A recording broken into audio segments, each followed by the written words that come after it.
સીતારામ, જય શ્રી કૃષ્ણ, જય માતાજી. તો સ્વાગત છે મારા નવા વિડીયોમાં.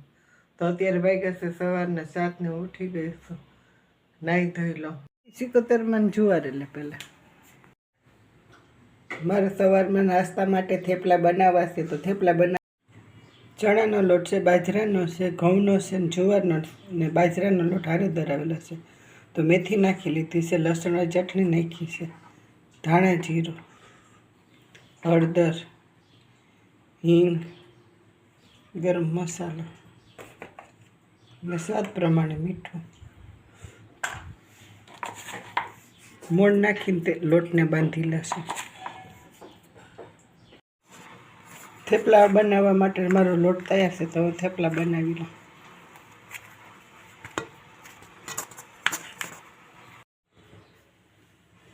તો અમારું થેપલું તૈયાર છે. તો તેને શેકી લોટી મૂકી લીધી છે. તો આ રીતે અમે નાની નાની 5 થેપલા બનાવ્યા છે. તો અમારા વડીલો એમ કહેતા કે વાંજ્યો રોટલો ન ખાય. તો આ રીતે આપણે નાના નાના 5 પહેલાં તવો મૂકીએ તો અહીંયા બનાવી લેવાના. તાવડી મૂકીએ તો અહીંયા પણ આપણે નાની 5 રોટલી કરી લેવાની. રોટલી બનાવતા હોય તો હવે મારી લોટી થઈ ગઈ છે. હું થેપલાને શેકી લઈશ. તો હું તેલને આ રીતે ભૂસી લઈશ.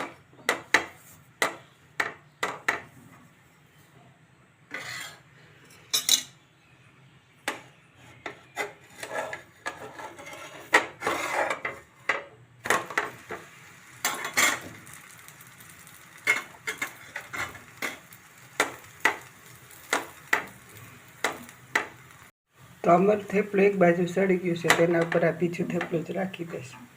ત્યાર પછી તેના ઉપર પણ આ રીતે તેલ ભૂંસી લઈશ.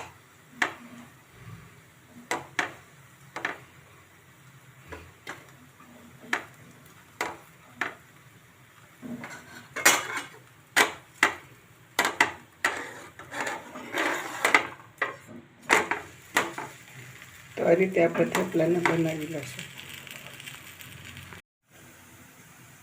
તો મેં 1, 2, 3 ને 4 થેપલા આ રીતે રાખ્યા છે.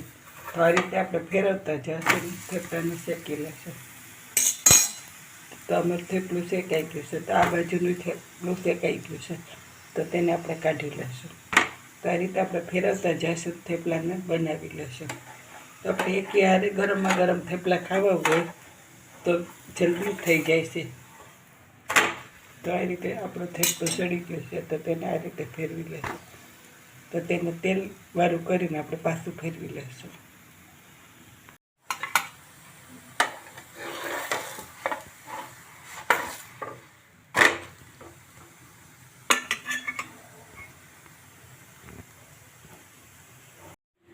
તો સવારમાં નાસ્તા માટે મારા ગરમમાં ગરમ થેપલા તૈયાર છે. તો હલો નાસ્તો કરી લો.